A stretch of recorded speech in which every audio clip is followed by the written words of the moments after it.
Good morning, everybody. Today we are reading from a new book from the Old Testament. It's the book of Judges, and Judges is a book of history. It's a book of the history of Israel from about the time that Joshua died to the point where Israel was about ready to receive their first king, about 400 years in all. Now today we're reading from chapter 2, so I want to read verse 7 from chapter 2 first of all. It says, "And the Israelites served the Lord throughout the lifetime of Joshua and the leaders who outlived him, those who had seen all the great things that the Lord had done for Israel." So this kind of charts the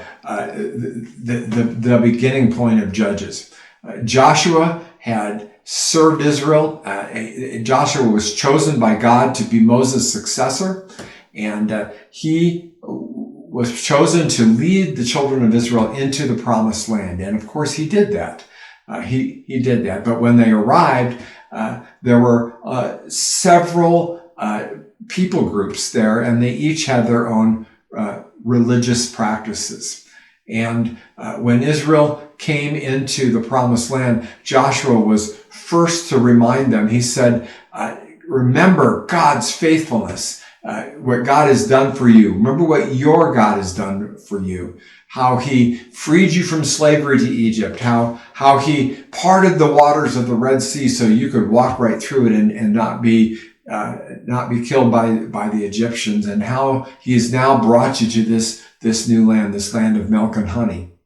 And Joshua reminded them that also God would never break his promises, his covenant with them. Although there was going to be many temptations around you, many temptations around them to follow the ways of these other tribal gods. There will be lots of choices in this new land, Joshua told him.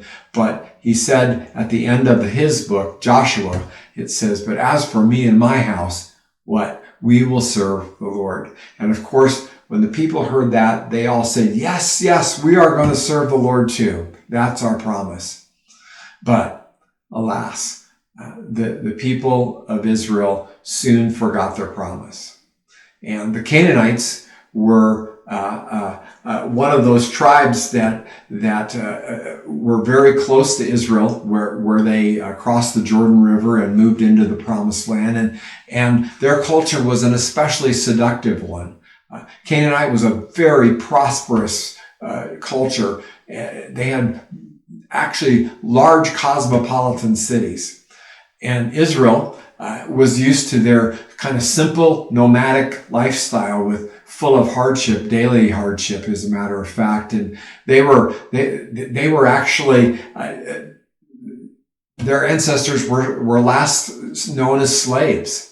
But now they saw this new culture because Canaan, as I said, had developed a very, very incredible system of art and literature and architecture, and their trade was far more advanced than Israel at the time.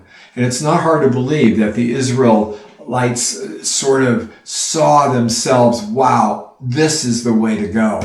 And so they were tempted then to follow Baal, the Canaanite goddess, with her temple prostitutes and of course, very sexualized and violent worship practices, even including child sacrifice.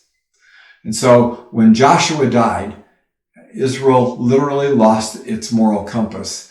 And in Joshua 2:10, we read, it says, "After that generation died, another generation grew up who did not acknowledge the Lord or remember the mighty things that he had done for Israel. The Israelites did evil in the Lord's sight and served the images of Baal." So Judges, the whole book, recounts time after time after time when Israel fell into sin because they were imitating the Canaanites or the lifestyle of other tribes. And later, the writer of Joshua kind of summarizes Israel's cycle that they would be in. And it says in 17:6, Joshua 17:6, it says, "In those days there was no king in Israel, but listen to this, everyone did what was right in his own eyes." Wow, that's a disaster waiting to happen, isn't it? And when Israel's sin would become so deeply entrenched in the culture of one of these tribal religions, God would allow Israel's neighbors, the tribes that were around them. He would allow one of them to punish Israel, and they would raid Israel and even enslave them again. And they would be in great misery, and they would call out to God, "God, help us." And God would send a deliverer. Most of the time it was a military sort of deliverer, and he would lead Israel to safety and bring them back away from their oppressors. And the word that's used for the deliverer can be loosely translated as a judge. Not a judge like we know in our court system, but a judge who was more of a deliverer or a military hero. And the judge would continue to rule, and he would continue to follow God in his leadership or her leadership until their death. And then the pattern of worshiping other gods would start over again. And with each cycle, Israel would just continually get further into sin, deeper sin.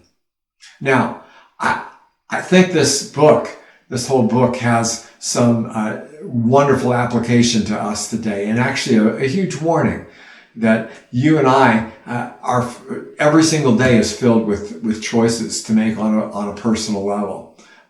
There are so many gods that we can serve in our culture today.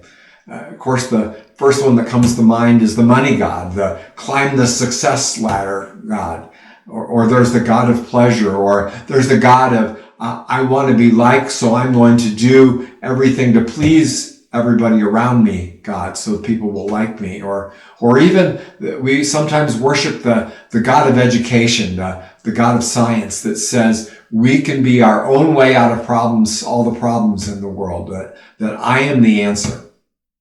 Some of them sound actually pretty good. And when kept in balance, they all have their own place.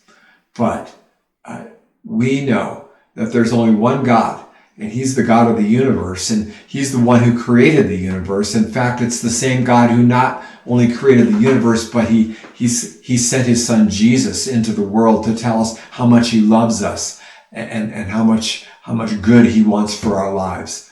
He even brings forgiveness to us. And he invites us into a relationship with him through his son, Jesus. And you and I have the option. We have choices to make every single day. And we either serve overtly, or we, by default, we serve someone or something.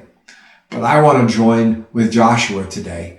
And I want my family and our congregation. As for me and my house, we are going to serve the Lord. How about you? Who are you going to serve? I hope you have a great day. Let's serve the Lord together.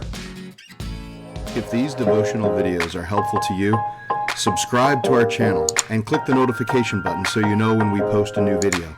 And of course, please share them with others.